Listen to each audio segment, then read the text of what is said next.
Olá, buenos días, buenas tardes a todos nuestros queridos colegas, editores de las revistas científicas indexadas en LILACS y también a otros editores, ¿no? Que aún van a someter su revista a LILACS.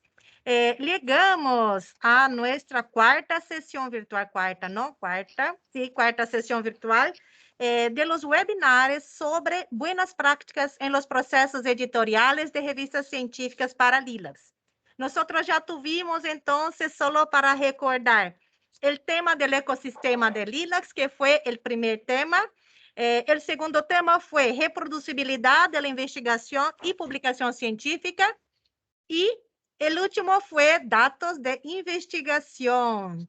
Y en el día de hoy vamos a hablar sobre derechos de autor. Para este tema tan importante, nosotros hemos invitado Dr. Henrique Muriel, que es graduado en Biblioteconomía y Documentación y licenciado en Documentación por la Universidad de Extremadura. Es máster en Documentación Digital por la Universidad Pompeu Fabra y máster y doctor en Información Científica por la Universidad de Granada. Actualmente es profesor asistente en el Departamento de Ciencia de la Información y en el programa de posgrado en Ciencia de Información de la Universidad Federal de Santa Catarina. Con experiencia en el área de ciencia de información, actúa principalmente en los siguientes temas: derechos de autor, copyright, copyleft, desinformación, sociedad de la información y servicios y herramientas en unidades de información. Es editor jefe de la revista Encuentros Bibli y miembro del grupo ICRG, Intelligence, Technology and Information Research Group, de la UFR, de la Universidad Federal de Santa Catarina y del grupo de software documental de la Universidad de Granada. Entonces, con este currículo largo, ¿no? Ya doy la palabra al doctor Henrique para su presentación. Muchas gracias. Hola a todos, muchas gracias, Sueli.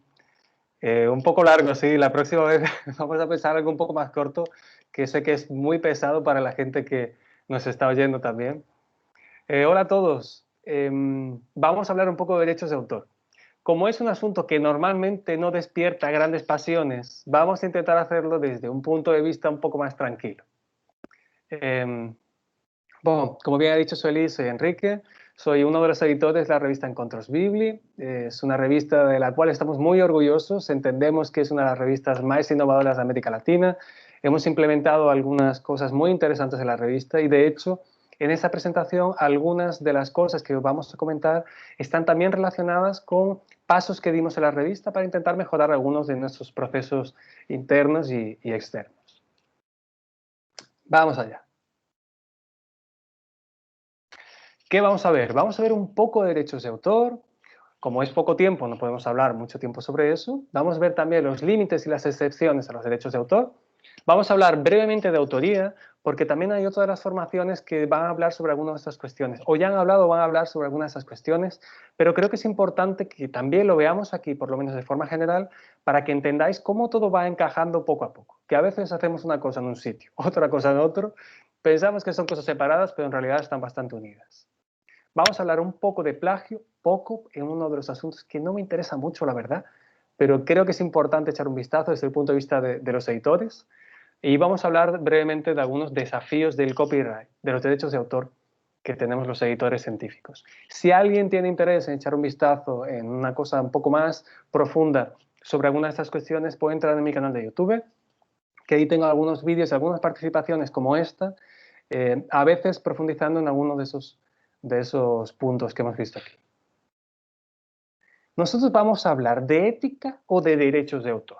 La respuesta es de los dos.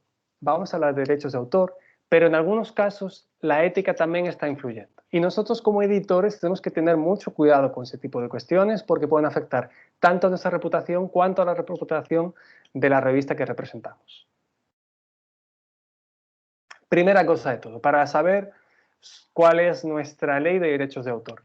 Siempre está la opción de buscar en un buscador común, de esos que utilizáis todos los días. Si lo hacéis por esa vía, tenéis que tener mucha precaución, mucho cuidado, para que encontrar la última ley. A veces sucede que cuando estamos buscando en un buscador común, la ley que aparece no es la última. Falta alguna cosa más, falta alguna modificación que hubo después, en fin. Entonces tenéis que tener un poco de precaución. Aquí presento la OMPI, la Organización Mundial de la Propiedad Intelectual, también conocida como WIPO, que ellos tienen una base de datos con todas las legislaciones. No es obligatorio buscarlo aquí, más si algún día queréis echar un vistazo, no estáis seguros si la que habéis escogido es la buena, podéis ver por aquí. Además de eso, en muchos países de América Latina, y no solo de América Latina, del mundo entero, existen algunas agencias gubernamentales o algunas secretarías del gobierno que orientan un poco sobre cuestiones de derechos de autor. Yo sugiero echar un vistazo por ahí, ver si tiene alguna guía, alguna cosa así, porque creo que puede ayudar un poco mejor a entender esto de los derechos de autor, que a veces es un poco complicado cuando el caso es muy elaborado. ¿Sí? ¿Qué son los derechos de autor? Son un conjunto de derechos que nosotros dividimos en dos. En los derechos morales, o los derechos de honra que tenemos, los autores, y los derechos patrimoniales, que son los derechos económicos que también tenemos los autores. Vamos a ver brevemente cuáles son los derechos morales de los autores. Los principales, los que están más relacionados con el punto de vista de la editoración científica: divulgación, paternidad, un derecho también muy interesante que es el de nombre o seudónimo, integridad, modificación y, por último, retirada de acceso. ¿Cuáles son los más relevantes para nosotros aquí? El número uno es divulgación. El autor de la obra, el autor del artículo científico, tiene derecho a decidir cuál es el momento que va a divulgar su obra. Él es el único que puede decidir si va o no a divulgar su obra. ¿Por qué estoy diciendo eso? Porque ya nos ha sucedido en nuestra revista algún caso de un autor, de un artículo con varios autores, y que un autor quería publicar el artículo y otro de los autores no quería publicar el artículo. ¿Podríamos publicarlo? No. La respuesta es no. Necesitamos el consentimiento de todos los autores. Después voy a presentaros una posible solución a ese problema y así evitamos un problemilla que podemos encontrarnos en el futuro. Otro de los derechos dentro de ese conjunto que tenemos aquí de derechos morales que son importantes para nosotros es el de paternidad. Si yo soy el autor de una obra, yo tengo derecho a ser reconocido como tal, como autor de la obra. Se acabó. Es simplemente eso. Después tenemos algunos que son interesantes, como el de nombre o seudónimo. En mi caso y en el caso de muchos de los que hablamos español, no sé si algunos de vosotros que estáis aquí también utilizáis un guión entre los dos apellidos. Bueno, en España se usa bastante. Sé que algún colega peruano también hace eso, argentinos también, muchos de ellos también lo hacen, es colocar ese guión para unir los dos apellidos. Viene del contexto científico que, bueno, tradicionalmente, como la mayor parte de la ciencia se ha hecho durante muchos años en el Reino Unido, en Estados Unidos, los países por ahí del norte de habla inglesa, ellos tienen normalmente un apellido, o tienen un apellido principal.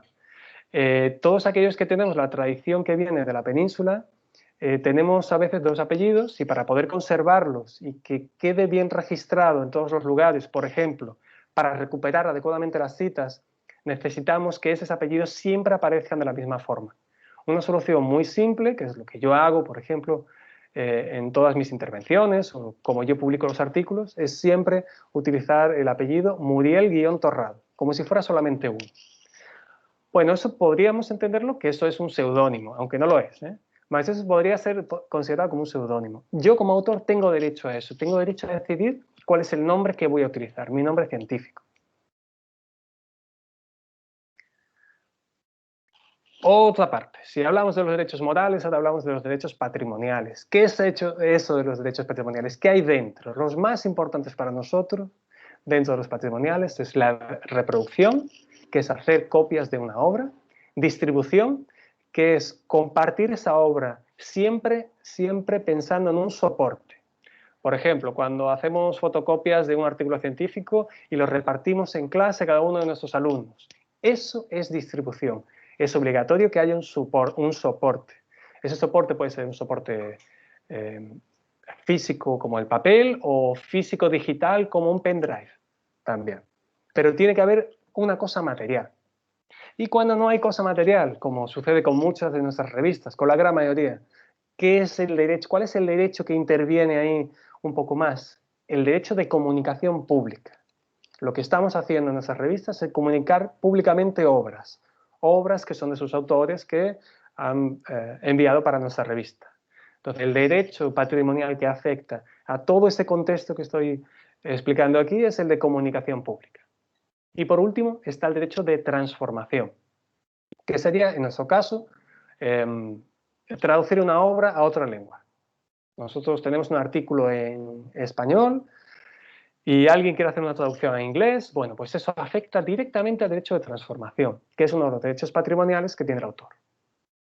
Como veréis, encima de reproducción, distribución y comunicación pública he puesto un simbolito que es CC. Sería un simbolito de licencia Creative Commons, Creative Commons, que son las licencias más comunes utilizadas en educación, en investigación. Son unas de mis fuentes de investigación también, son ese tipo de licencias.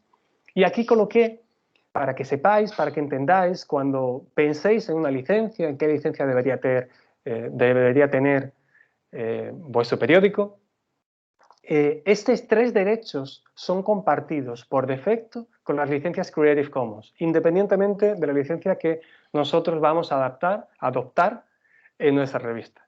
Reproducción, las personas tienen derecho a reproducir la obra, es decir, hacer una copia del PDF, si fuera un PDF, o si fuera en papel, hacer una fotocopia tranquilamente de la obra sin ningún problema. Tiene derecho a distribuirla en soporte físico, por ejemplo, enviar un pendrive con 50 artículos de tu revista a un colega que vive en China. Y comunicación pública, porque estamos comunicando públicamente obras. Esos tres derechos están directamente relacionados con todas las licencias Creative Commons, independientemente del tipo que utilicemos. Derechos de autor, obras protegidas. ¿Qué está protegido? Bueno, lo más fácil es pensar que está protegido todo, absolutamente todo. Desde el punto de vista de editor, debe tener un poco de precaución para evitar problemas con los derechos de autor. Pensar de esa forma creo que auxilia un poco esta tarea de editor. Cualquier cosa que veamos, por ejemplo, un artículo que tiene dentro una foto. Si esa foto no es del autor del artículo, esa foto está protegida por derechos de autor. ¿Bien? Recordad, todo lo que vemos en internet, donde sea gratis o no sea gratis, todo tiene copyright. Todo. Y a partir de ahí hay algunas excepciones. Pero como regla general podemos pensar que por defecto cualquier cosa que vemos está protegida. Requisitos para los derechos de autor. ¿Qué tenemos que hacer o qué tiene que hacer un autor para mágicamente tener ese derecho? ¿Será que es obligatorio incluir el símbolo de copyright? ¿Con ese símbolo mágico ya tendríamos derechos de autor? Bueno, la verdad es que no. No es necesario hacer absolutamente nada. No es necesario registrar la obra, no es necesario colocar el símbolo de copyright, no es necesario nada. Pero sí que es cierto que en algunos casos sí que es interesante registrar nuestra obra. Por ejemplo, un libro o una canción puede ser interesante. Pero insisto, en algunos casos no es una obligación de la ley. ¿Y cuánto duran esos derechos? Esos derechos morales, esos derechos patrimoniales. ¿Eso es para siempre? ¿Es para toda la vida? ¿Es para qué? ¿Cuánto tiempo duran los derechos de autor? ¿Cuánto tiempo nuestros autores que están publicando obras en nuestras revistas van a tener derechos sobre estas obras? Bueno, este mapa, aunque no está perfecto, tiene algunos pequeños defectos. Creo que en líneas generales representa bien el panorama mundial de los derechos de autor. O mejor dicho, de la duración de los derechos de autor en el mundo. En naranja, bueno, todos ellos parten de una base, que es los derechos de autor perduran toda la vida del autor y una vez está muerto el autor, o esto es, si es un artículo con varios autores, una vez está muerto el último autor, a partir de ahí comenzamos a contar más tiempo todavía. Es decir, toda nuestra vida y después de muerto continuamos teniendo derechos reservados. Por eso es un derecho que me parece mágico. Es una cosa sensacional. Estás muerto y continúa, si continúa generando dinero, tienes los derechos reservados. En casos como España, como Brasil, Argentina, la cuenta aproximada es de 70 años, aunque en realidad en España 70 años no es cierto, son más 80 años. Pero en fin, hay otros países como por ejemplo Colombia, tiene 80 años. Recordad, vida del autor, y una vez el autor fallece, a partir del siguiente año contamos 80 años más. Es muchísimo tiempo. Muchísimo. Y aquí está México para decirnos que son 100 años. Es un siglo después de crear una obra, es muchísimo tiempo. Hay algunos autores del área de derechos de autor que están apuntando que ya no tiene sentido que dure tanto tiempo los derechos de autor. En fin, es como está actualmente y es importante que lo sepáis. En resumen, ¿qué son los derechos de autor? Derechos de autor son un monopolio que nosotros como sociedad damos a los autores por aquella idea de que ellos continúen produciendo obras, creando cultura, investigando, lo que sea. Pero es un monopolio que damos. Y como monopolio tiene algunas limitaciones. Porque claro, estamos dando prácticamente muchísimos derechos para los autores. ¿Será que ellos deben tener todos esos derechos todo el tiempo? Bueno, limitadamente. Y esos límites se llaman límites y excepciones a los derechos de autor. Los que coloqué aquí son algunos comunes. Son los, como muchos de vosotros vais a ser de Argentina, de Colombia, de México, de diferentes países, he colocado aquí los que son más comunes en líneas generales. Pero esto no significa que en vuestra legislación de vuestro país existan esas 4 opciones. Es posible que solamente existan 2 de ellas. Probablemente sea lo más común, que existan 2, máximo 3 de ellas. La primera excepción que tenemos aquí es reproducción. A veces se llama reproducción con fines de enseñanza, utilización con fines de investigación, una cosa así. Y podéis buscar en vuestra ley para ver cómo exactamente se llama este límite de reproducción. Este límite, bueno, ahora vamos a ver un ejemplo. Vamos a ver un ejemplo con la legislación de Perú. Otra de las opciones que tenemos son las citas. ¿Sabéis las citas que nosotros escribimos en nuestros artículos? Bueno, eso está dentro de las excepciones de los derechos de autor.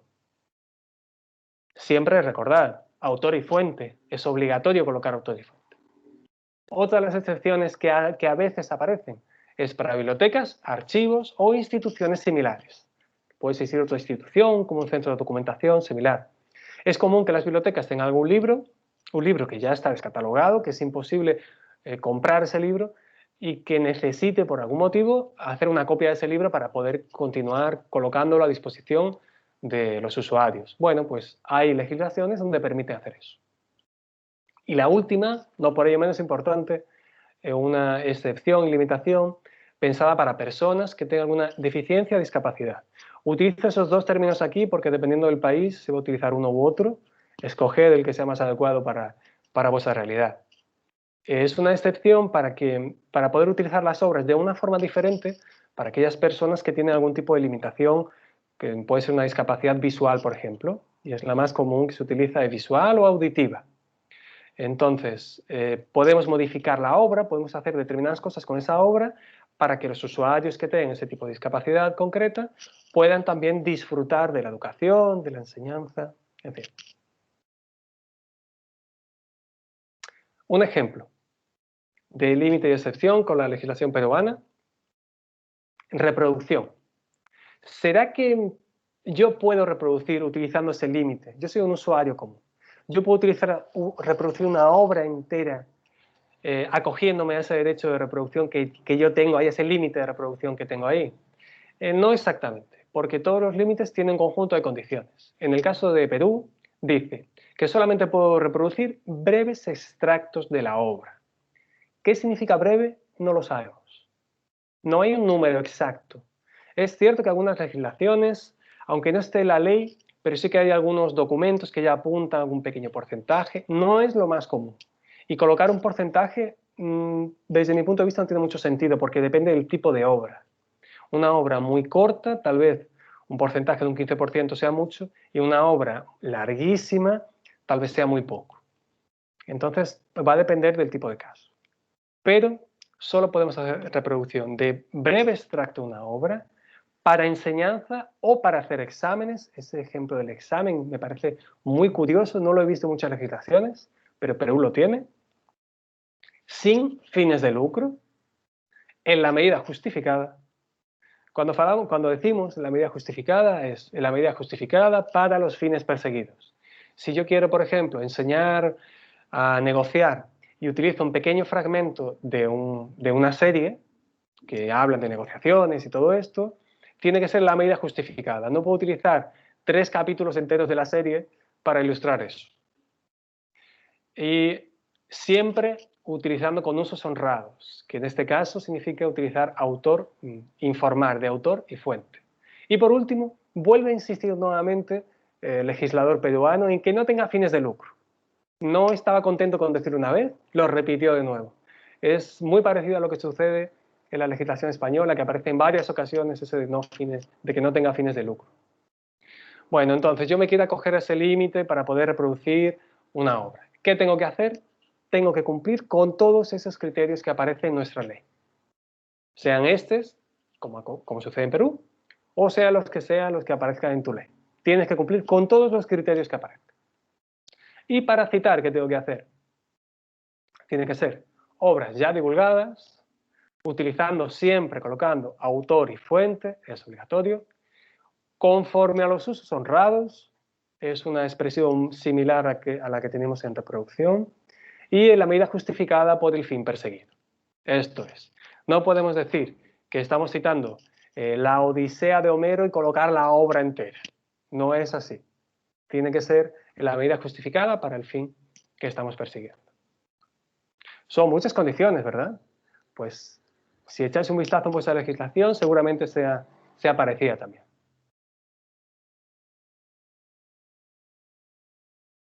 Autoría. Esta parte no pertenece exclusivamente a la parte de derechos de autor, pero creo que es interesante porque como vais a hablar de autoría en otra de las charlas, voy a intentar encajarlo aquí y voy a intentar decir lo que nosotros hacemos en Contos Bibli, porque descubrimos que teníamos un problema con la autoría.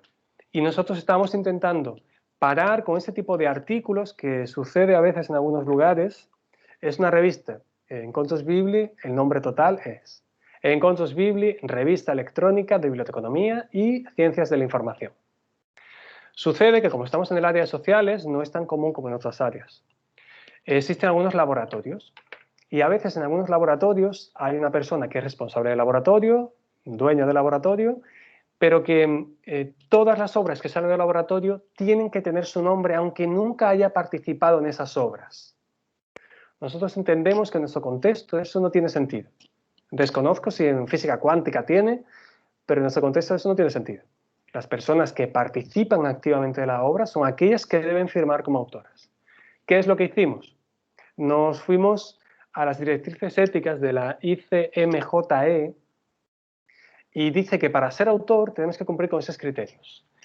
Aportaciones sustanciales, es decir, contribuir sustancialmente a la obra. Segundo elemento, redactar la obra o revisarla de manera crítica para una contribución intelectual importante. Además, tiene que darse el caso de aprobar finalmente la obra que se va a publicar. Y por último, todos esos son sumas. Tienen que darse esos 4 criterios. Y por último, responsabilidad en todos los aspectos de la obra. Es decir, si en algún momento esa obra fuese retratada, si esa obra fuese desligada de alguna revista porque tuvo algún problema, tú también eres responsable. Y eso tiene que estar muy claro. Emilio está comentando por aquí que eso pasa en Colombia, que hay personas obstinadas que dicen que eso es imposible. Lo siento mucho, Emilio. Los autores de las obras son aquellas personas que están contribuyendo a las obras. Ofrecer algún tipo de recurso, como un laboratorio. Imagínate que en mi ciudad soy el único que tiene ordenador con internet. El hecho de ofrecer a mis vecinos un ordenador con internet no presupone una autoría de las obras. Y es una práctica ética desde mi punto de vista, lamentable. ¿Qué más podemos evitar con autoría? La autoría está en inglés, voy a intentar traducirlo de mi forma, de convites. La autoría de invitar a alguien a un artículo que no aportó nada, o dar como premio a alguien entrar en un artículo cuando no hizo absolutamente nada. Ese tipo de actitudes deberíamos tener mucho cuidado como editores. No siempre es difícil identificar ese tipo de cosas, mas deberíamos tener cuidado. Y si sabemos de algún caso que está sucediendo eso, mucha precaución con lo que vais a publicar. También existe la autoría fantasma, que son aquellos autores que contribuyen a una obra y en la hora de la publicación no está su nombre, no aparece su nombre, diferentes motivos. En ocasiones eso sucede porque son alumnos y es una práctica también lamentable. Si la persona está contribuyendo significativamente, debe aparecer. Y existe, en fin, podemos ver a partir de las directrices éticas que veíamos antes, podemos evaluar si el alumno debería entrar, no debería entrar, si solo busco datos, a veces se coloca como agradecimientos, dependiendo del tipo de participación que ha tenido la obra. Y la última es de un colega, mi colega Vinicius, que él descubrió alguna vez tener un artículo publicado con su nombre y él no sabía. Y esto sucede, infelizmente sucede. ¿Qué podemos hacer para evitar eso?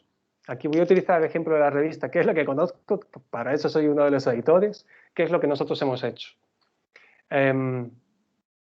Estamos utilizando una planilla, llamamos en portugués de template de la obra, que es donde vosotros colocáis el artículo, toda la estructura del artículo, todo el diseño, ¿no? Las personas toman esa plantilla, colocan el artículo ahí, envían, y además de eso tenemos otra planilla que es para las notas de la obra. Es un documento, es una página final que vamos a colocar después, o lo que nosotros lo pedimos por separado, porque estamos pidiendo la contribución de autoría y dividimos esa contribución de autoría en diferentes elementos. Concepción y elaboración de manuscrito, y tienen que colocar qué autor hizo eso, quién colectó los datos, quién analizó los datos, siempre que sea el caso, claro, quién discute los resultados y quién revisa y aprueba. Todo eso debe ser subido a la plataforma junto con el artículo y con la firma de cada uno de los autores que participan en la obra. Eso es obligatorio. Sin eso, no tenemos condiciones de saber si esas personas son autoras o no.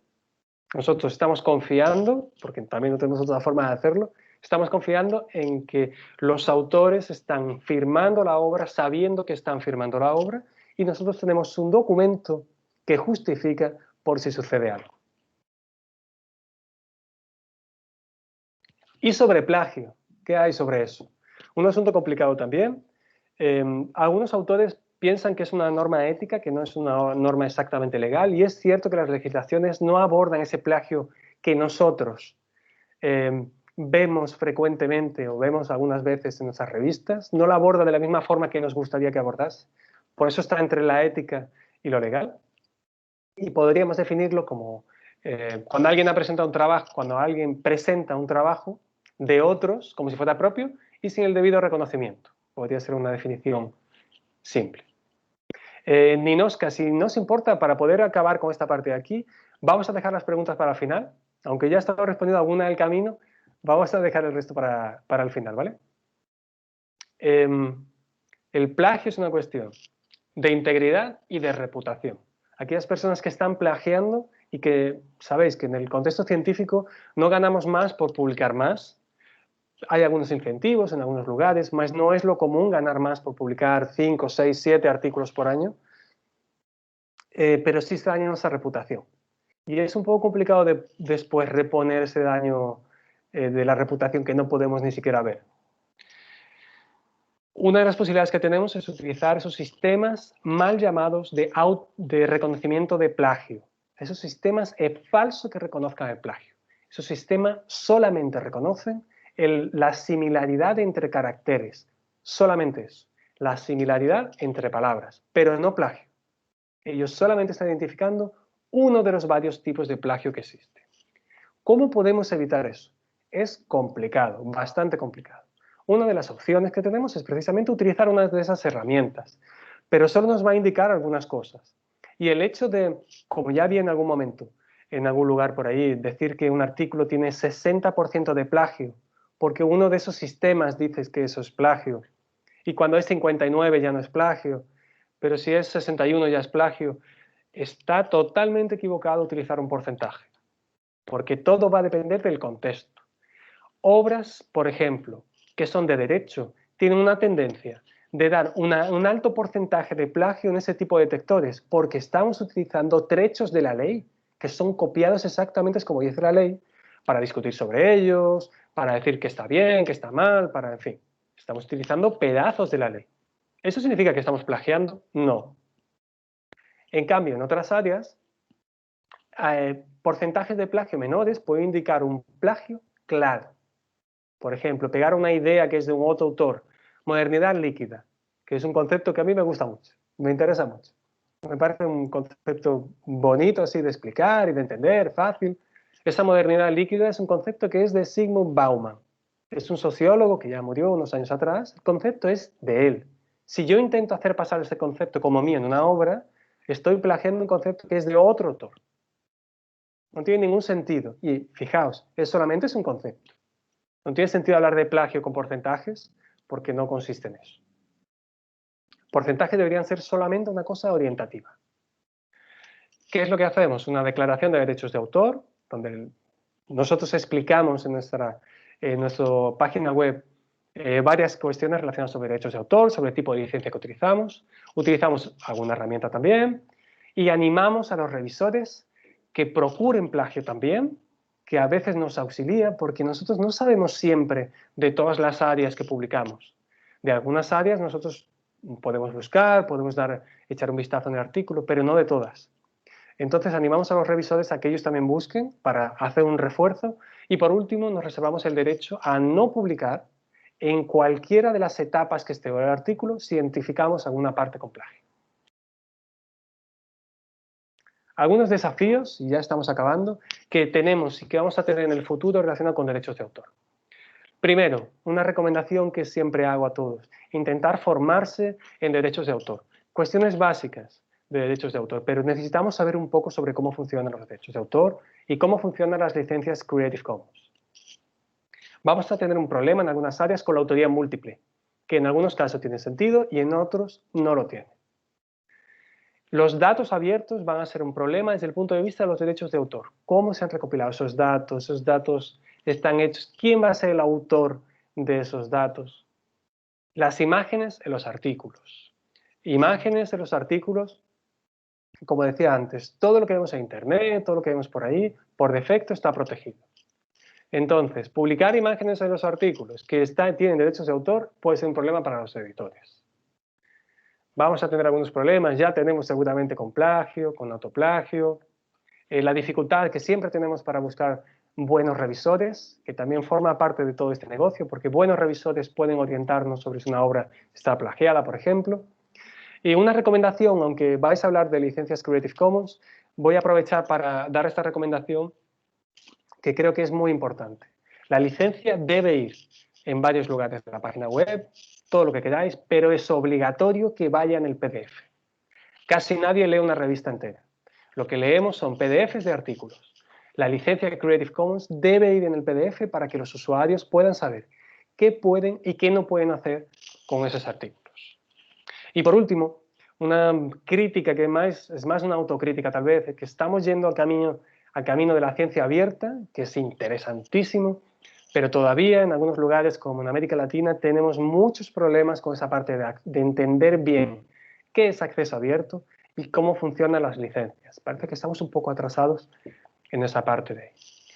Y por último, colegas, no sé si vosotros lo habéis escuchado alguna vez, pero de editor a editores me gustaría mucho agradecer vuestro trabajo, un trabajo que espero que esté hecho con mucha seriedad, con una fuerte ética, porque es una forma de mejorar la ciencia y por ende mejorar también nuestra sociedad. Así que muchas gracias a todos vosotros por vuestro trabajo y también por vuestra atención. Y ahora, si lo estimáis adecuado, es un buen momento para las preguntas. Muchas gracias, profesor Enrique. Bastante didáctica. Su presentación muy clara. Muchísimas gracias. Bien, vamos a revisar aquí el chat. Hay algunas personas que no han identificado, no se han identificado y enviaron aquí dudas que aquí está con nombre de usuario desconocido. Entonces, si pueden ahí editar su perfil para incluir su nombre, para que también después podamos incluir tu nombre en la lista de presencia, ¿no? Bien, déjame ver aquí. Hay varias preguntas, estoy volviendo, creo que a partir de aquí. Hay una pregunta aquí de Lisette Madariaga. ¿Se puede proteger una obra a nivel internacional por el derecho de autor? Sí, el Tu micrófono está cerrado en este momento.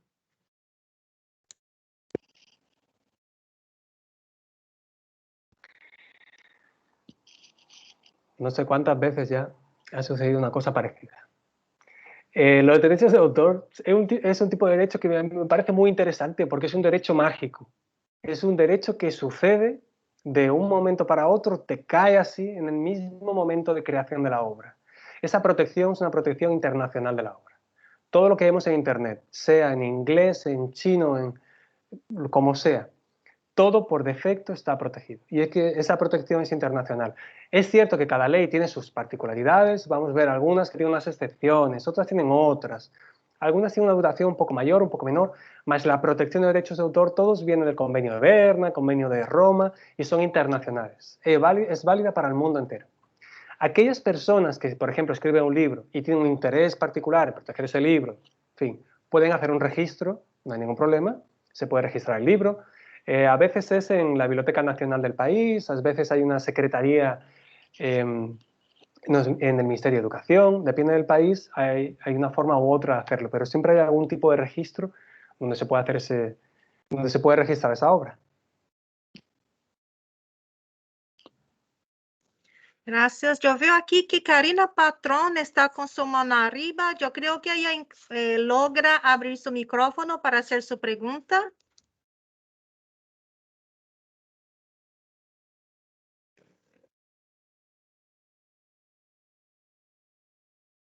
Karina.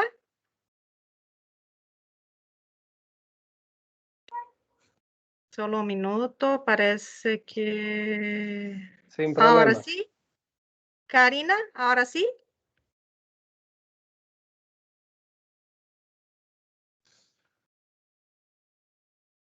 Si ustedes quieren, pueden poner sus manos arriba y ahí nosotros abrimos su micrófono. En cuanto ella no habla, yo voy a volver aquí a las preguntas. Ah, Karina. Ahora Sí. sí, ahora sí, aquí estoy. ¿Cómo andan? Buen día para todos. Muchas gracias al profesor. Muy interesante. Yo especialmente quería preguntar, yo trabajo en la editorial de la edición de la revista de Odontoestomatología de la Facultad de Odontología de Uruguay. Y tenemos un problema con el número de autores de cada artículo. Tuvimos que poner expresamente, y que fuimos muy criticados, que para las revisiones bibliográficas hasta 3 autores, porque a veces de revisiones bibliográficas teníamos 6, 7 autores. Y era como, a veces tuvimos que poner 3 como máximo.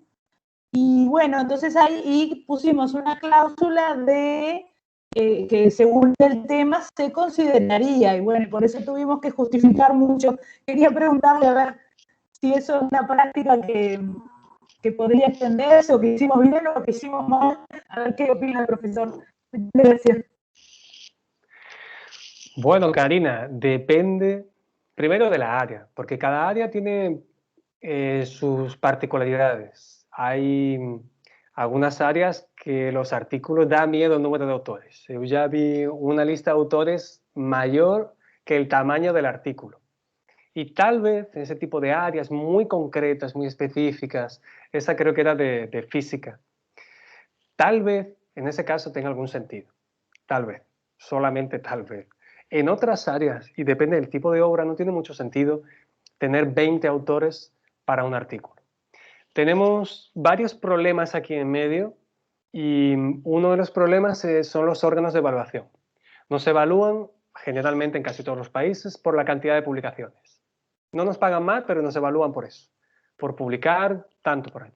Y a veces es cierto que muchos autores sienten esa presión y se acaban haciendo ese tipo de prácticas que no son las más adecuadas, de invitar a alguien a tu artículo para cuando haga un artículo que te inviten a ti y así produces el doble. Tal vez una de las mejores prácticas para el editor, Karina, sea utilizar ese tipo de reglas éticas internacionales como esa que presentaba antes, que es del área de medicina, precisamente, y que limitan unas cosas, como por ejemplo, eres autor, tienes que cumplir con esos criterios. Limitar el número de autores de un artículo, no veo problema, pero también es cierto que en algunos casos puede existir, por motivos que yo no conozco, puede existir tal vez algún tipo de investigación que requiera de más personas.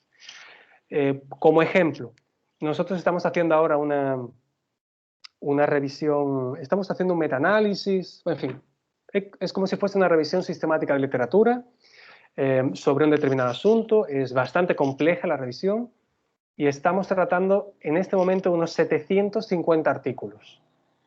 A partir de ahí vamos a eliminar algunos de ellos. Nuestro cálculo está en que aproximadamente vamos a trabajar sobre 600 artículos. Somos 3 personas para hacer eso. ¿Podríamos ser 20? Sí, podríamos ser 20. Y 100. Y también podríamos ser 600 personas y que cada uno viese solamente un artículo. Es un poco complicado establecer una regla fija siempre. Por eso tal vez lo más recomendable sea ir a la parte ética y tomar normas éticas internacionales.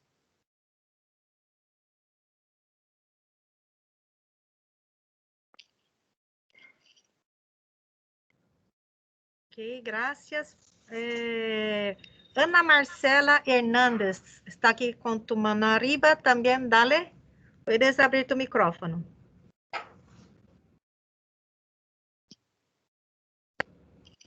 Tu micrófono está cerrado. Ah, perdóname. Buenos días. Hola.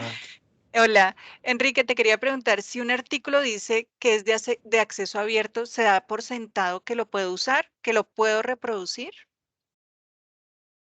No. Ahora que estamos nosotros solos, que no hay nadie escuchando, nunca confíes en los editores de periódicos científicos, porque muchos de ellos no saben qué es el acceso abierto. Acceso abierto no es solamente colocar acceso abierto. Necesitamos colocar alguna licencia, porque la licencia es precisamente lo que nos permite saber qué se puede y qué no se puede hacer con una obra. Si yo entro en una revista, o tú entras en mi revista, por ejemplo, y nosotros te decimos, somos de acceso abierto, y no damos más información, ¿qué significa eso?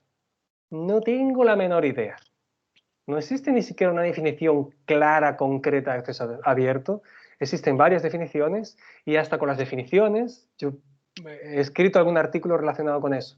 Mi interpretación del acceso abierto no es la interpretación que hacen, por ejemplo, algunos de los grandes actores de la publicación científica en la América Latina. Mi punto de vista es bien diferente a cómo ellos lo ven, que están pensando más en cuestiones no comerciales, todo eso.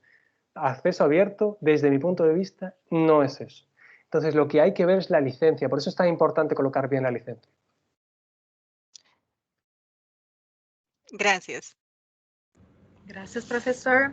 Ahora veo aquí Perla Dovalina. Dale.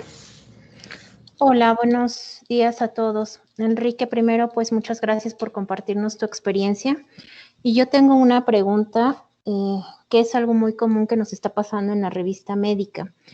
Nosotros le solicitamos a los autores que cuando someten a evaluación un trabajo, contemplen que hasta que no demos un dictamen, no pueden someterlo en otra revista. Sin embargo, nos pasa que a la par los autores, como mala práctica, lo registran en 2 o 3 revistas al mismo tiempo y si se los aceptan en otra, cuando nosotros volteamos la cara o ya lo aceptamos, ya está publicado en otra revista. Y entonces a nosotros nos pega justo en los derechos porque quizás salió el artículo antes en otro lado y pareciera que nosotros estamos copiando la revista. ¿Hay alguna forma de controlar este tipo de situaciones? Porque digo, se ha tratado de hacer hincapié a los autores que es una mala práctica, pero no hemos podido tomar el control o aplicar alguna medida adicional que nos permita evitar esta situación? Es un asunto bien complicado. Y yo creo que todos en algún momento nos hemos enfrentado a una situación parecida. Es muy difícil. No conozco ninguna iniciativa que haya salido bien. La única sugerencia que puedo dar es, no sé de qué país eres, no recuerdo, no sé si lo has dicho. No, perdón, de México. ¿Y tu nombre es? Perla. Perla. Dovalino. Bien. Perla, tal vez una de las opciones sería intentar contactar con alguna entidad en México de medicina o de médicos, o no sé exactamente qué tipos de entidades hay por allí, tal vez intentar contactar con ellos, intentar hacer algún tipo de formación orientada bien básico, así simplemente, bueno, recordando ese tipo de cuestiones, son cuestiones éticas, son importantes. Si existe la opción, si vosotros tenéis alguna asociación de revistas médicas en México, tal vez sería interesante hacer alguna actuación a partir de la asociación. Puedo pensar aquí algunas iniciativas diferentes. Una de ellas es establecer un plazo de punición para aquellas personas que repetidamente están haciendo eso y evitar que esas personas puedan publicar en tu revista durante un periodo de tiempo. Eso lleva mucho tiempo también para los editores. Eso, aunque pueda parecer de alguna forma que es algún tipo de casi solución, al mismo tiempo es mucho trabajo para nosotros. Tal vez intentar buscar a partir de la asociación de médicos o de revistas de medicina pueda auxiliar un poco más para que todas hagáis lo mismo, para que todas las revistas tomen la misma actitud de evitar ese tipo de problemas. Hasta daría, más ahí depende de los recursos que tengamos, que imagino que son poquísimos, daría tal vez para estar en contacto un poco más todas las revistas del país de los mismos asuntos, para intentar compartir cuáles son los artículos que están llegando a las revistas. Pero entiendo que es necesaria una infraestructura que no sé si existe hoy y puede ser un poco complicado. Gracias.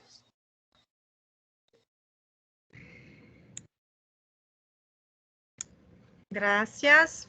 Yo veo que algunas personas que habían escrito aquí en el chat están poniendo sus manos arriba. Yo voy a pasar la palabra, incluso la persona que voy a pasar la palabra ahora era la próxima que iba a leer. Bien, entonces, profesor Leonardo, dale. Oi, desculpa fazer a pergunta em português. Realmente é o que eu tinha escrito. Eu queria pedir para comentar os direitos de autor de revisão por pares. No hay una pregunta un poco más difícil, porque es bien complicada, es bien complicada. Bueno, también pensamos sobre eso en nuestra revista, porque una de las iniciativas que tenemos, pensamos primero sobre si hacer revisión por pares abierta, porque entendemos que bueno, la ciencia abierta nos lleva a eso. Al mismo tiempo, después de muchas discusiones en el equipo editorial, llegamos a la conclusión que nuestra área, como es una área pequeña en Brasil, que es el área de ciencias de la información, somos pocos pesquisadores, así, en líneas generales, somos pocos investigadores, y de una forma u otra, más o menos, conocemos a la gente que trabaja en nuestras líneas, nuestras mismas líneas. Imaginad, por ejemplo, en mi caso, una de mis líneas de trabajo, derechos de autor. ¿Cuántas personas creéis que pueden trabajar en ciencias de la información, derechos de autor en Brasil? Pues poquísimas. Somos pocas personas. Tal vez contando un poco por encima 25 o 30, y algunos de ellos no los conozco. Pero en líneas generales es más o menos fácil saber quién sigue una determinada línea de raciocinio y es muy complicado hacer una revisión por pares abierta. ¿Qué es lo que hemos hecho? Estamos haciendo abertura de algunos de los pareceres de la revisión por pares. Entendimos que esa fue la solución más adecuada para nuestro contexto. Entonces, en algunos artículos, nosotros invitamos a los pareceristas, a los revisores, invitamos a que ellos, si quieren, abran su revisión, es decir, a que nos den permiso para publicar su revisión. Y ahí hay uno de los detalles que tú comentabas, que es el aporte intelectual. Y es muy complicado de medir también el aporte intelectual.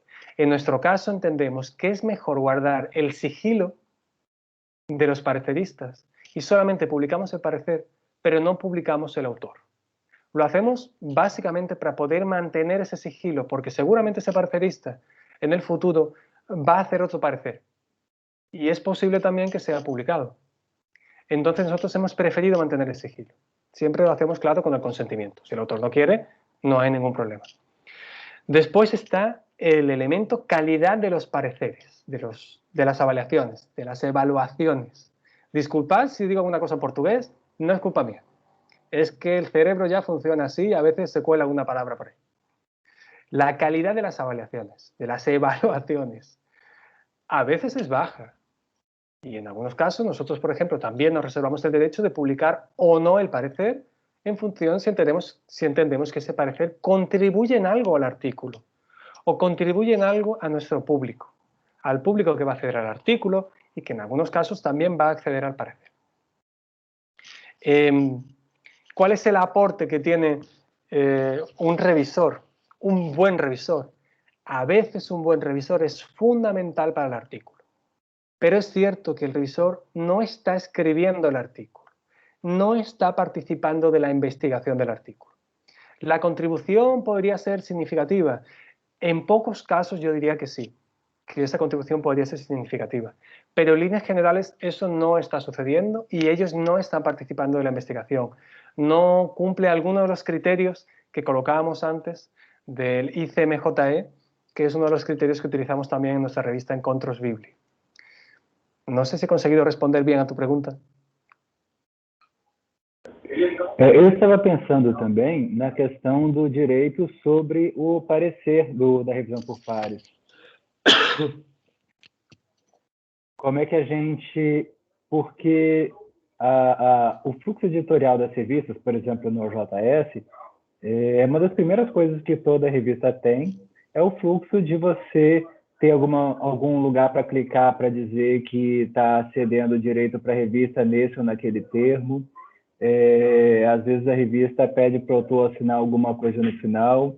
E quando a gente publica, a minha não faz isso ainda, mas quando a gente publica o parecer do revisor, eu não sei se as revistas chegam a ter esse mesmo tipo de cuidado de obter essa autorização tão formal e do autor permitir a divulgação e assinar alguma coisa assim. E justo essa questão, por exemplo, a revista publicou e outro lugar pode pegar aquele parecer e copiar e distribuir de outra forma. Eu não vejo as pessoas discutindo isso muito. Depende, para el parecer, depende de la licencia que tenga ese parecer en concreto. Si ese parecer no tiene una licencia, entendemos que todos los derechos están reservados. Sobre cómo indicamos a los autores, puedo decirte cómo nosotros lo hacemos. En el formulario de evaluación, donde vamos rellenando algunos campos, o decimos si la metodología está bien, si los resultados, si la investigación está bien hecha y todo eso, uno de los campos que nosotros hemos colocado es si el parecerista tiene interés en publicar en abierto ese parecer. Es uno de los campos que nosotros hemos colocado. La parte de autoría sobre el parecer que tiene, no habría ningún problema en colocar. Nosotros resolvemos no colocarla precisamente por el problema para utilizar a veces el mismo parecerista para diferentes artículos y para evitar también, en áreas pequeñas existe mucha fricción también. Entonces, a veces una determinada crítica es tolerada o no en función de quién hace la crítica. Nosotros queríamos evitar toda esa parte de ahí, por eso resolvimos que lo mejor, en nuestro caso concreto, era no publicar el nombre de los autores de los pareceres. Pero insisto, es nuestro punto de vista del asunto. Gracias, profesor. Déjame ver aquí. Hay una pregunta de Ninosca Flores. ¿Considera que es bueno que en las revistas se incluya una planilla donde los autores coloquen sus aportes de autoría? Yo creo que es una buena práctica, porque si sucede algo con la obra, nosotros tenemos un documento que es como si fuera un contrato. Es un contrato que ha subido el autor principal de la obra con todas las firmas de todos los autores, indicando exactamente quién hizo qué. Es así como nosotros entendemos ese documento, como un contrato. Después, si queréis, podéis echar un vistazo a la revista. No estoy aquí para hacer publicidad, pero es que hemos trabajado mucho sobre ese tipo de cuestiones. Y ya que lo hemos hecho, si alguien puede utilizar eso en su beneficio, una pequeña parte o todo lo que queráis, no hay ningún problema. Podéis utilizar lo que queráis. Solo si en algún momento tenéis la oportunidad de decir de dónde lo habéis sacado, lo agradecemos, que para eso hacemos bastante esfuerzo también para conseguir contribuir un poco en ese tipo de cuestiones que es cierto, como antes decía nuestro colega, no en todos los lugares se habla sobre este tipo de asunto. Y cuando hablamos de derechos de autor es siempre lo mismo, es para el autor y se acabó. Hay otras cuestiones que son relevantes también. Sugiero que echéis un vistazo y que veáis los templates que estamos ofreciendo en la parte de directrices o normas para los autores, una cosa así. Podéis ver los templates, las planillas que estamos recomendando para ellos y también podéis ver el resultado final en un artículo. Nosotros colocamos una parte de las notas de obra, las colocamos al final del artículo, pero no todo, porque las firmas, por ejemplo, no procede colocar las firmas. Sí que colocamos algunos de los otros elementos que tenemos. Podéis echar un vistazo para ver si os sirve de inspiración tal vez. Yo creo que es una buena práctica porque así nosotros como editores tenemos alguna defensa si llega un autor mañana y dice, oye, esa obra que habéis publicado no tenéis mi permiso. Nosotros vamos a tener un documento que diga, oye, mira, aquí está la firma, aquí está tal. Si esa firma ha sido falsificada o no ha sido falsificada, no es problema nuestro. Es problema de quien ha subido esa firma, pero no es nuestro. Nosotros podemos justificar nuestro trabajo, por lo menos nuestra parte. Gracias. Ahora la pregunta que veo en el chat es de Andrea Rodas. Entonces, como está con su mano arriba, yo paso la palabra a ella. Andrea, dale.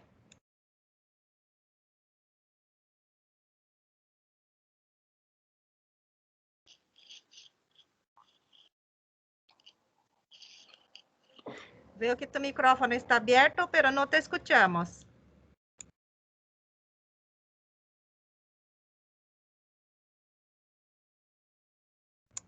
Aún no escuchamos. Si no hay un problema técnico, no tiene gracia. Tiene que haber siempre alguna cosa por ahí. Verdad. Enquanto Andrea intenta ahí cambiar sus configuraciones, yo voy a leer la pregunta que está aquí en el chat de ella, y ahí si después ves que, que la pregunta era distinta, ahí te escribes nuevamente, ¿está bien? Bien, entonces de Andrea Rodas veo aquí en el chat. En mi revista acabamos de colocar esta carta de autoría. ¿Podríamos colocar estas notas que ustedes tienen en este número? No importa que lo ingrese ahora. No entendí la pregunta.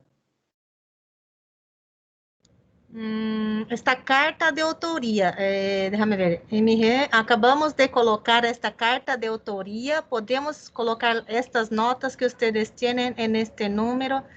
Yo creo que tal vez en el artículo, porque ya tienen la documentación, yo estoy entendiendo esto, que ya tienen ahí toda esta documentación, pero aún no estaban publicando dentro del artículo cada una de las funciones. Yo creo que es esta la duda. Es una interpretación. Sí, si fuera eso, no habría problema. Siempre recordando que no podemos compartir datos privados, así. No podemos, por ejemplo, nosotros pedimos las firmas, pero la firma es una cosa que nunca vamos a compartir. Solo vamos a compartir aquellos datos que dé para compartir, como por ejemplo, contribuciones de autoría. Y es una cosa muy interesante también para echar un vistazo, para saber quién ha hecho qué en cada uno de los artículos. Yo creo que es un ejercicio de transparencia muy recomendable para todos, para los autores, para nosotros como editores, y saber exactamente quién ha hecho qué. También recordar, eso de ahí, esos elementos que nosotros colocamos en notas de obra, se complementan con las directrices éticas que también presentamos. Entonces, si llega alguien y dice que lo único que ha hecho ha sido revisar el artículo, rápidamente enviamos un email y decimos, bueno, como está ahora mismo la contribución de autoría, entendemos que tal autor no puede ser contemplado como autor de la obra. Alguien que solamente ha revisado una obra, bueno, solo revisar sin hacer contribuciones importantes, no se considera autoría. Nosotros no lo consideramos. Entonces lo utilizamos como defensa y también como una forma de echar un vistazo para ver si efectivamente los autores están trabajando o han trabajado en el artículo o no. Gracias, profesor. Andreas, no sé si ahora logras complementar o no. Me parece que no. Ella escribió en el chat que era esta la pregunta. Ay, gracias, Angélica. Bien, entonces, pregunta de María Elina Serra. Algunas revistas envían a cada supuesto autor, al momento de recibir un manuscrito, un correo electrónico para cerciorarse que están al tanto del envío y de su propia autoría. ¿Es útil? No sabía nada sobre eso. Bueno, lo que sí sucede, por ejemplo, cuando utilizamos el OJS, el sistema SEER, cuando utilizamos el OJS, que es el más común en Brasil por lo menos, automáticamente el sistema ya envía un mensaje. Es solamente la hora de hacer la subida del documento. O sea, subes el documento y rápidamente te envía.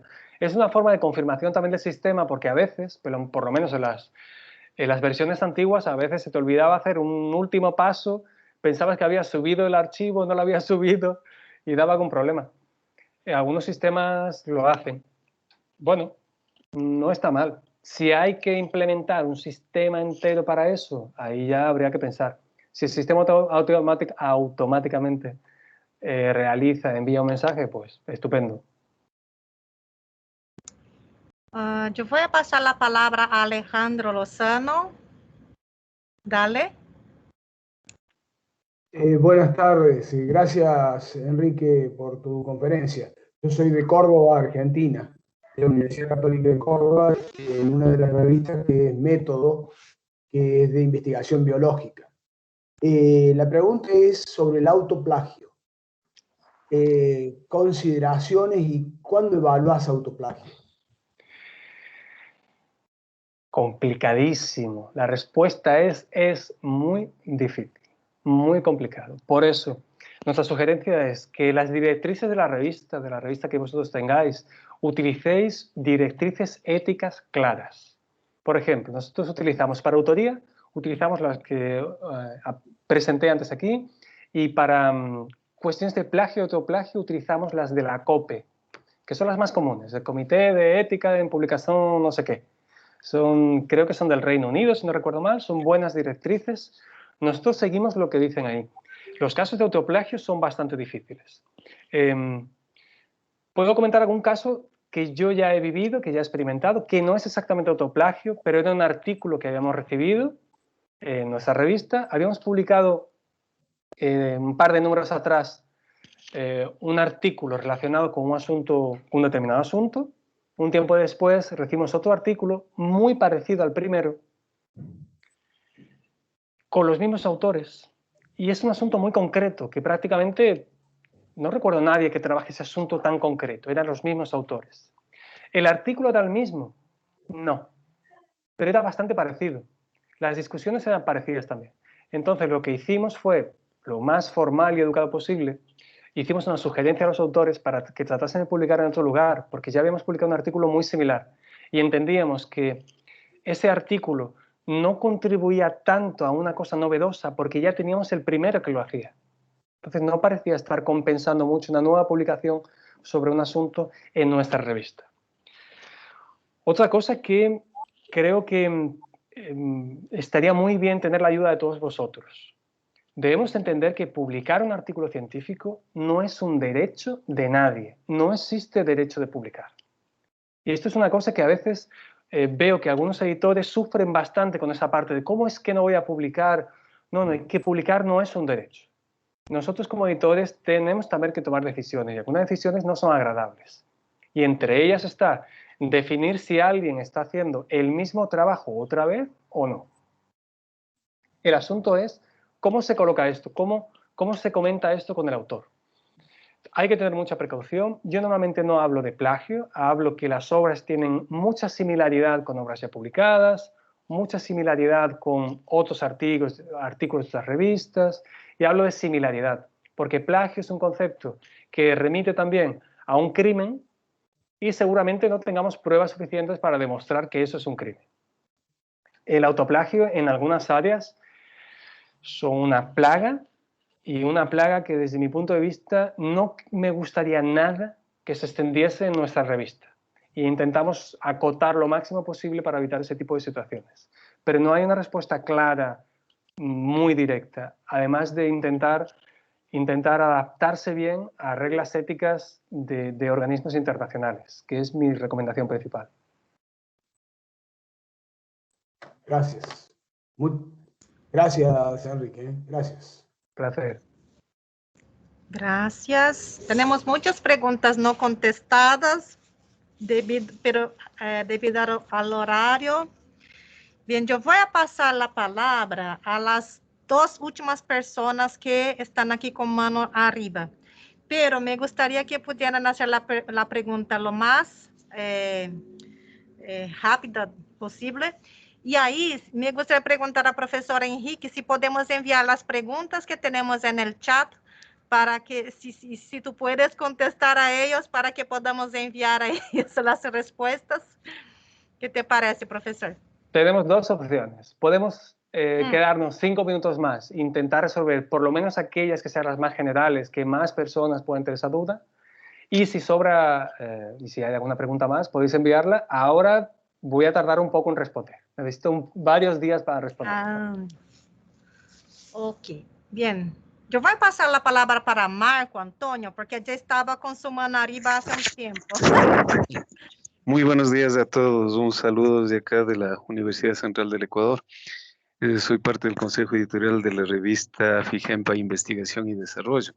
Bien, cuando Enrique, tú hablabas del acceso abierto. Si bien sabemos que esto ha sido incluso un movimiento internacional que no quiere decir no respetar las licencias de los autores. Incluso tanto la legislación española como muchas otras legislaciones se encuentra establecido la conceptualización y aquella normativa que rige. Ahora yo voy tal vez un poquito más allá. Si bien la ciencia abierta establece este procedimiento como una forma de visibilización de los autores y de la publicación de las investigaciones, también sufre retos como recursos económicos, porque estaríamos a la par de aquellas supereditoriales que han hecho más que un monopolio, un oligopolio del conocimiento científico y deciden quién es de alto impacto, qué publicación es de alto impacto y cuál no de alto impacto. ¿Cómo compensar esta dualidad entre que los escritores buscan visibilidad pagando de aquellos que se busca publicar aquello que se investiga y cómo compensar esos recursos económicos? Gracias, muy amable. Es una pregunta complicada.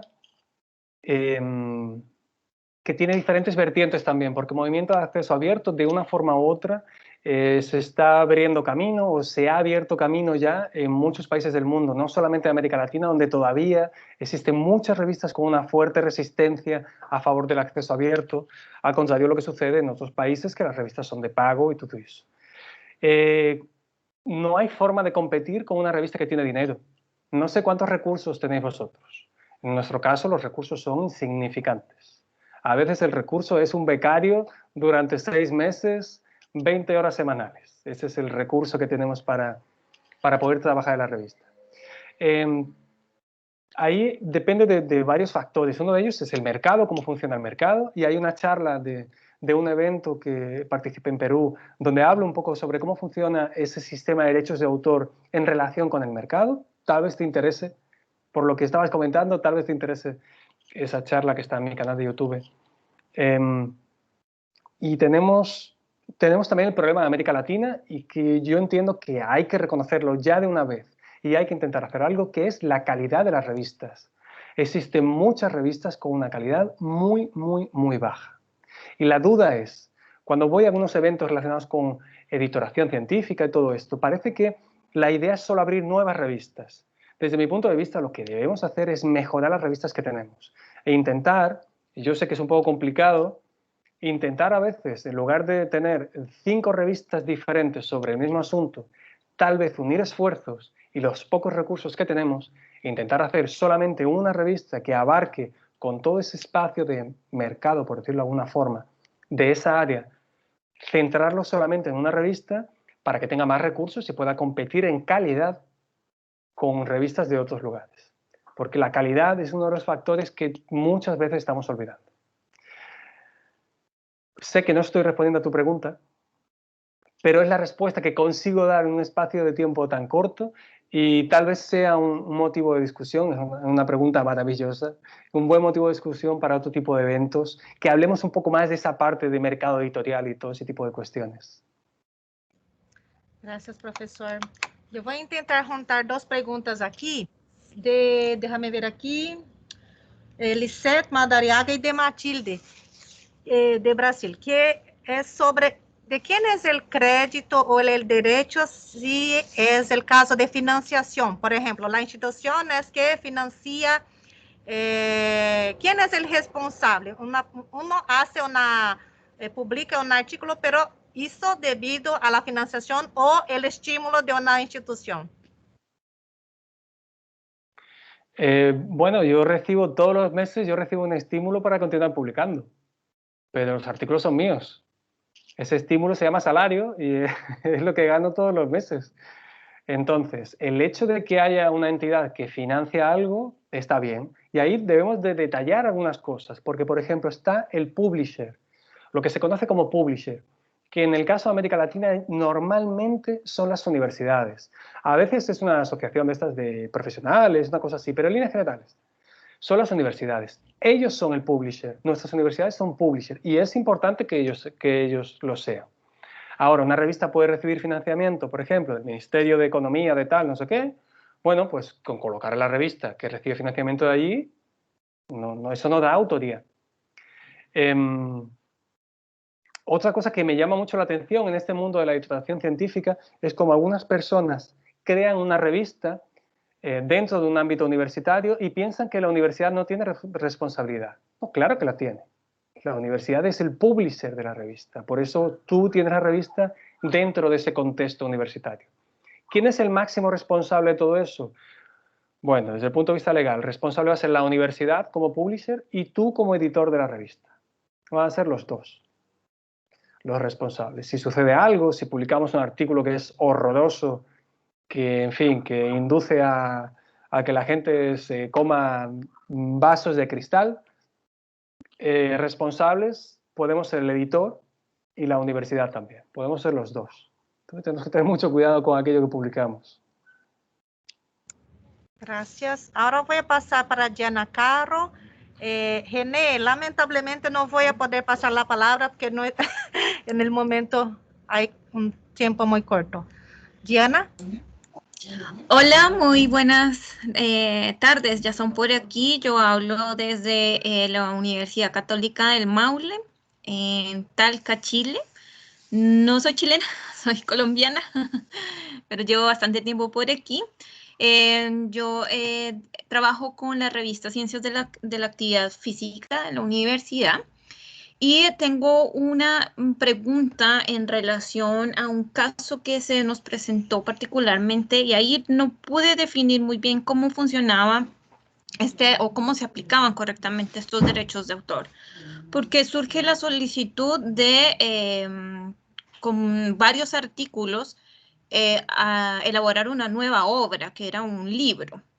Pero entonces, claro, en la revista tiene declarado que la primera fuente va a ser la revista. Entonces, aquí en este caso, ¿qué sucede si ese artículo hace parte de esta nueva publicación, de esta nueva obra, que es un libro, que surge, que tiene algunas modificaciones, ¿cierto? En este caso, como son los derechos igualmente que le pertenecen al autor, ¿cómo debería manejarse este caso como en particular? ¿Tienen que pedirnos alguna autorización? En el libro tiene que quedar explícito esa mención. Vamos a comenzar por lo más fácil. En el libro debe estar explícito de dónde sale esa obra, porque si tiene, por ejemplo, pequeñas modificaciones, vamos a pensar, y eso está basado en un artículo que hemos publicado en la revista tal, debe haber una cita clarísima a la cita tal, a la revista tal, porque es donde se ha publicado ese artículo y decir que se presenta en ese libro, donde sea, con algunas modificaciones. Antes de eso, y más complicado, ¿qué licencia tiene la revista? Hay que ver si la revista tiene una licencia, si no tiene licencia, si tiene todos los derechos reservados.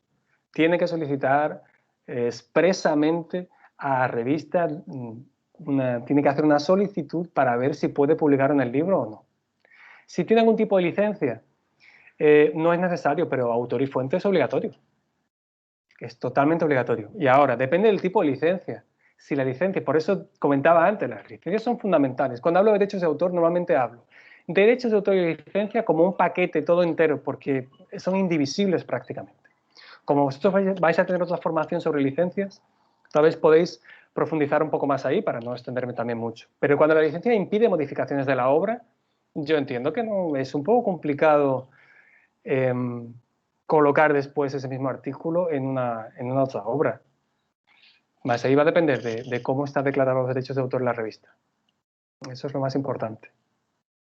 Ah, claro, por ejemplo, si se define un Creative Commons en donde no tiene la parte no comercial, en donde tiene la parte no comercial, el libro tendría que tener esa misma licencia. Y ahí está difícil. ¿Y la licencia permite obras derivadas?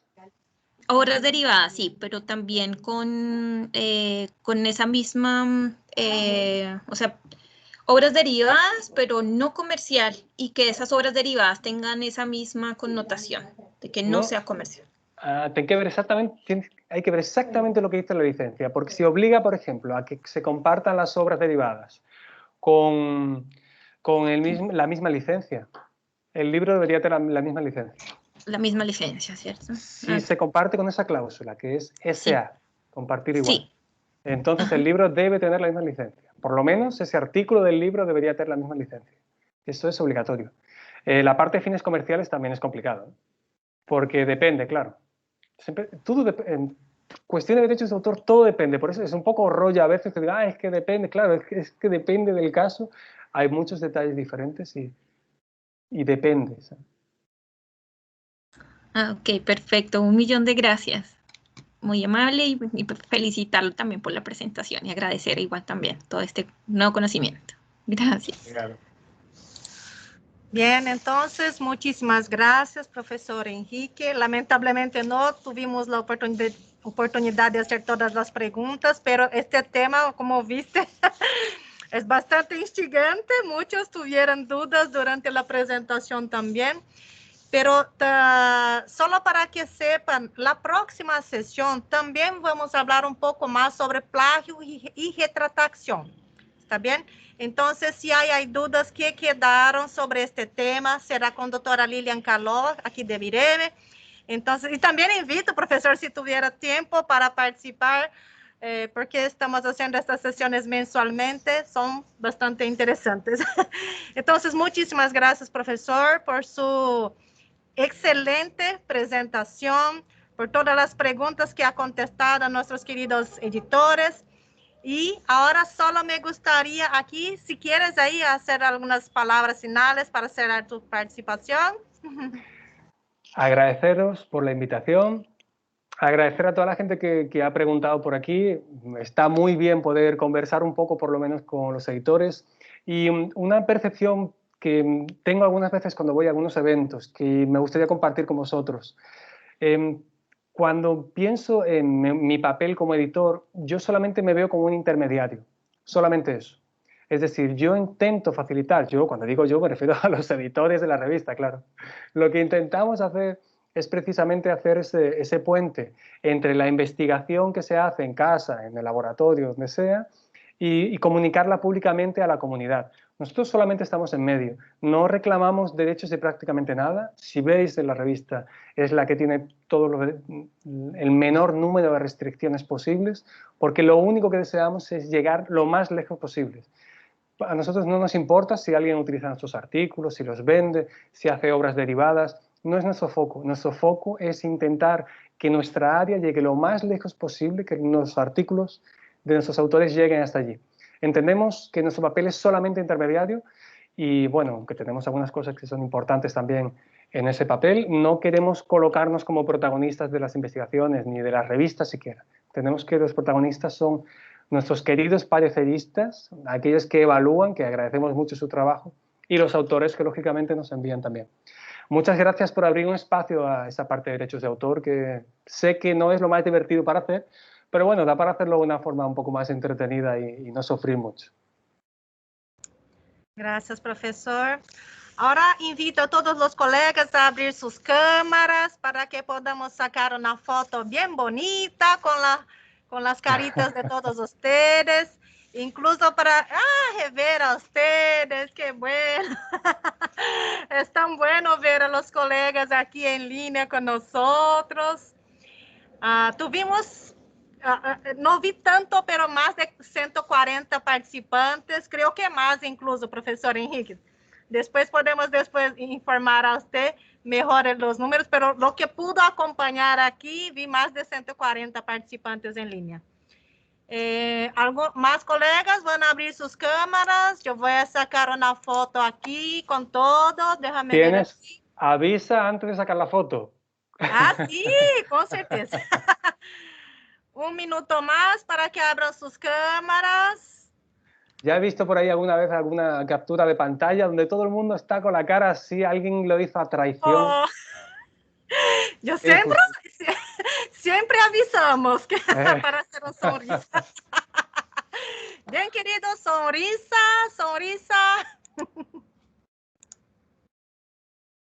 He sacado una. Angélica, ¿tú has sacado también una?